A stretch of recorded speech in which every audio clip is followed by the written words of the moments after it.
Hi friends, எல்லாம் எப்படி இருக்கீங்க? நாங்கள் ரொம்ப சூப்பராக இருக்கோம் ஃப்ரெண்ட்ஸ். இன்றைக்கி நம்ம வீட்டில் என்ன லஞ்சுன்னு தான் பார்க்க போகிறீங்க. வாங்க வீடியோக்குள்ளே போகலாம்.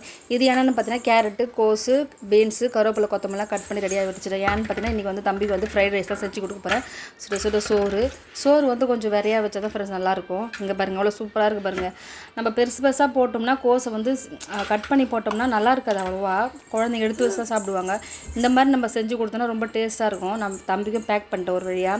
அதே நான் பொரியலாக வச்சுட்டேன் ஃப்ரெண்ட்ஸ் நான் தம்பிக்கு.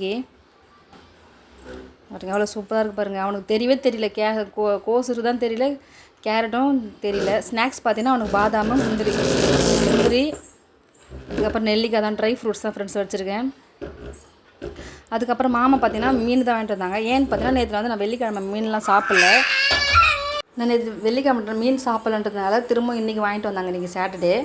இன்றைக்கி மீன் கொஞ்சம் அதிகமாக தான் இருக்குது. மீன் என்னென்னு மீன் பார்த்தீங்கன்னா ஊடா மீன் தான் இருக்குது. இது நல்லாயிருக்கும், உடம்புக்கு நல்லது இது. அதுக்கப்புறம் பார்த்தா கடமா தான் ஃப்ரெண்ட்ஸ். இன்றைக்கும் நிறைய கடமா வாங்கிட்டு வந்திருக்காங்க. நேற்று கொஞ்சமாக தான் வாங்கிட்டு வந்தாங்க எல்லாமே. இன்றைக்கி கொஞ்சம் அதிகமாக வாங்கிட்டு வந்திருக்காங்க. நேற்று 100 ரூபாய்க்கு வாங்கிட்டு வந்தாங்க. இன்றைக்கி 200 ஃப்ரெண்ட்ஸ். இது தாராளமாக கொடுக்கலாம், நிறைய தான் இருந்துச்சு. நான் அதை என்னெல்லாம் செய்கிறேன்னு சொல்லிட்டு வீடியோக்குள்ளே ஸ்கிப் பண்ணாமல் பாருங்கள். அப்போ தான் உங்களுக்கு முழுசாக தெரியும். நான் வந்து க்ளீன் பண்ணி வச்சுட்டேன் கடமாவை. இங்கே பாருங்கள் எவ்வளோ சூப்பராக கட் பண்ணி வச்சுருக்கேன் பாருங்களா. அதுக்கப்புறம் மசாலாவும் கொஞ்சம் மீனுக்கு மசாலாவும் போட்டேன் ஃப்ரெண்ட்ஸ். ஏன்னா நிறைய இருந்தனால கொஞ்சம் வறுத்துட்டா கொஞ்சம் நல்லாயிருக்கும் குழம்புக்கு. நாளைக்கு சண்டேவும் நல்லாயிருக்கும், சூப்பராக இருக்கும் சாப்பிட்றதுக்கு. ஒரு பக்கம் மீன்லாம் வறுத்துட்ருக்கேங்க பாருங்கள். ஃபைனலாக மீன் ஃபுல்லாத்தையும் வறுத்துட்டேன் ஃப்ரெண்ட்ஸ். இவ்வளோ தான் மீன். அதுக்கப்புறம் பார்த்திங்கன்னா கடமாவும் திரும்ப வறுக்கணும் அதுக்கும். அதனால் ஃபஸ்ட்டு மீனை வறுத்து எடுத்து வச்சுட்டேன். கடமா ஃபுல்லாக மசாலா போட்டு எடுத்து கொஞ்சம் வச்சுட்டேன் ஃப்ரெண்ட்ஸ். நாளைக்கு சண்டே கொஞ்சம் தம்பிக்கு செஞ்சு கொடுக்கலாம்.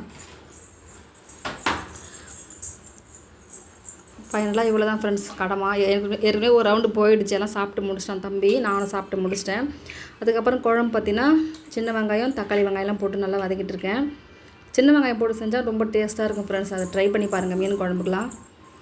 அவ்வளோதான் ஃப்ரெண்ட்ஸ். வழியாக எல்லாத்தையும் கூட்டி முடிச்சிட்டேன்.